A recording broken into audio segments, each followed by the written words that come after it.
میں نے لاسٹ اپنی پریس کانفرنس میں یہ بات بڑی کلیریفائی کر دی تھی کہ فوج کا سیاست سے کوئی لینا دینا نہیں ہے، اور یہ ایسے ہی ہے اور ایسے ہی رہے گا. And I would again request کہ اس کے اندر ان نیسسریلی نہ اسپیکولیٹ کیا جائے اور نہ ہی اس چیز کے اندر کسی قسم کی ان نیسسری ڈسکشنس کی جائیں. وہی ہمارے سب کے لیے اچھا ہے. And I would not like to comment on this any more. Thank you.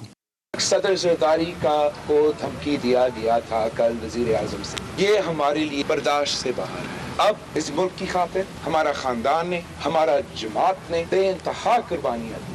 بس اب ہم برداشت نہیں کریں گے. جو میں آپ کے ساتھ کروں گا تیرے نسلیں نہیں بولیں. یہ جو بندوق کی نشست کی بات کر رہا تھا، ہم نے کبھی بندوق استعمال نہیں کی، مگر ہم بندوق استعمال کرنے جانتے ہیں. دھمکیاں مت دو کہ اگر ناکام ہو گئے میں یہ کر دوں گا، میں وہ کر دوں گا. ہم نے کوئی چوڑیاں نہیں پہنی ہوئی. ہم بھی پھر آپ کے ساتھ وہ جنگ لڑیں گے کہ اب تمہاری نسل تو ہے نہیں کہ وہ یاد رکھے. اشرف غنی کا انجام دیکھو افغانستان میں، تمہارا انجام اس سے بھی کہیں برا کر دیا. ہارے ہوئے پہلوانوں کی 2 پریس کانفرنسز آپ نے دیکھی، بلاول بھٹو کی اور فضل الرحمان کی، اور دونوں جو ہیں ان کا چہروں سے پتہ چل رہا ہے کہ حالات کدھر جا رہے ہیں. یقینی طور کے اوپر ہماری یہی خواہش ہے 23 مارچ کی جو پریڈ ہے اس میں پوری دنیا کے جو اسلامی ممالک کے وزرائے خارجہ ہیں وہ بھی اس پریڈ میں. لہٰذا ہم یہ چاہتے ہیں کہ جو سارے سیاسی ڈرامے ہیں یہ اس ایونٹ سے پہلے ختم ہو. پنجاب کا کوئی پوسٹنگ نہیں ہو سکتا جب تک آپ خاتون اول کو پیسہ نہیں پکڑواتے ہو.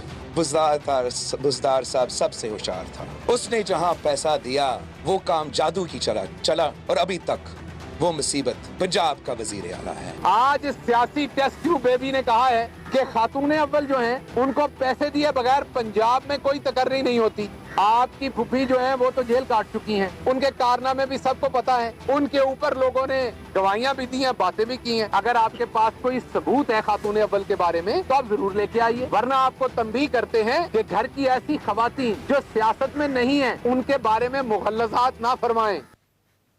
السلام علیکم ناظرین، آپ دیکھ رہے ہیں پروگرام کل تک. میں ہوں محمد جنید حلیم. اس سے پہلے کہ آج کے موضوعات کی طرف بڑھیں، اس وقت اب سے کچھ دیر پہلے ہی ناخوشگوار صورتحال پارلیمنٹ لاجز میں پیدا ہوئی ہے، جس وقت وفاقی پولیس نے دھاوا بولا ہے لاجز پر اور وہاں پہ پکڑ دکڑ کی ہے. کہا جا رہا ہے کہ انصار الاسلام کے 15 سے 20 ارکان کو حراست میں لے لیا گیا ہے. مولانا فضل الرحمان کی طرف سے آج یہ اعلان کیا گیا تھا کہ انہیں حکومتی سیکیورٹی پر خدشات ہیں، اس وجہ سے وہ اپنی سیکیورٹی کے ہمیشہ کی طرح انتظامات کریں گے. وفاقی پولیس نے دھاوا بولا ہے MNA جمال الدین کو حراست میں لیا گیا ہے. یہ آپ کو سارے مناظر بھی کچھ دیر پہلے کے دکھائے جا رہے ہیں جس وقت وفاقی دارالحکومت کی پولیس پہنچی ہے اور قومی اسمبلی کے صلاح الدین ایوبی رکن ہیں، ان کے کمرے کے 5 افراد کو گرفتار کیا گیا. کہا جاتا ہے کہ ان کے مہمان تھے وہ، اور پولیس نے انصار الاسلام کے 15 سے 20 ارکان کو بھی حراست میں لے لیا ہے. یہ تازہ ڈیولپمنٹ ہم نے آپ کے ساتھ شیئر کی. اور اب آ جاتے ہیں پروگرام کے موضوعات کی طرف. عدم اعتماد کی تحریک کی بات ہو رہی ہے جس کو ناکام بنانے کے لیے حکومت اپنی حکمت عملی مرتب کرنے کے لیے اس وقت سر توڑ کوشش کر رہی ہے. آج بھی وزیر اعظم نے اس بیان کو سب کو حیران کر دیا. یہ دیکھیں کہ میرا پلان تیار ہے، اب انہیں بتاؤں گا کہ سیاست کیسے کی جاتی ہے. عدم اعتماد کی ناکامی کے بعد سب کا حساب کتاب چکتا کر دوں گا. تو یہاں پہ سوال ہے کہ وزیر اعظم واقعی کوئی ایسا پلان تیار کر چکے ہیں اور ممکنہ طور پر یہ پلان کیا ہو سکتا ہے، اس پر بھی بات کریں گے. اور اس کے علاوہ اپوزیشن بھی آج حکومت پر خوب لفظی گولہ باری کر چکی ہے. بلاول بھٹو نے پریس کانفرنس کی، نیوز کانفرنس کی، اور وزیر اعظم کی گزشتہ روز کی تقریر پر وہ سخت نالان دکھائی دیے. انہوں نے کہا ہے کہ میری رگوں میں آصف زرداری اور شہید بینظیر بھٹو کا خون ہے.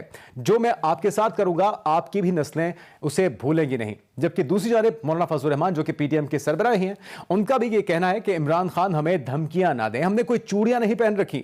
سوال یہاں پر یہ ہے کہ سیاست میں بڑھتی ہوئی اس تلخی کے نتائج آنے والے دنوں میں کیا ہوں گے، کیونکہ لیڈرز کی گفتگو ان کے جو فالوورز ہیں، ان کے جو ماننے والے ہیں، چاہنے والے ہیں، ان تک منتقل ہوتی ہے. اور اس کے اثرات ہم گزشتہ کچھ سالوں میں سوشل میڈیا پر دیکھ بھی چکے ہیں، کس طرح سے عزتیں اچھالی جاتی ہیں. اس تلخی کو کم کیسے کیا جا سکتا ہے، شرکا سے پوچھیں گے. اس وقت سب سے بڑی مشکل اتحادیوں کو درپیش ہے، اور کل وزیر اعظم نے MQM کے مرکز بہادر آباد جا کر ان سے ملاقات کی تھی، جبکہ آج MQM پاکستان نے پہلے کاف لیگ سے اور پھر آصف زرداری سے اور اس کے بعد مولانا فضل الرحمان سے بھی ملاقات کی ہے. تو یہ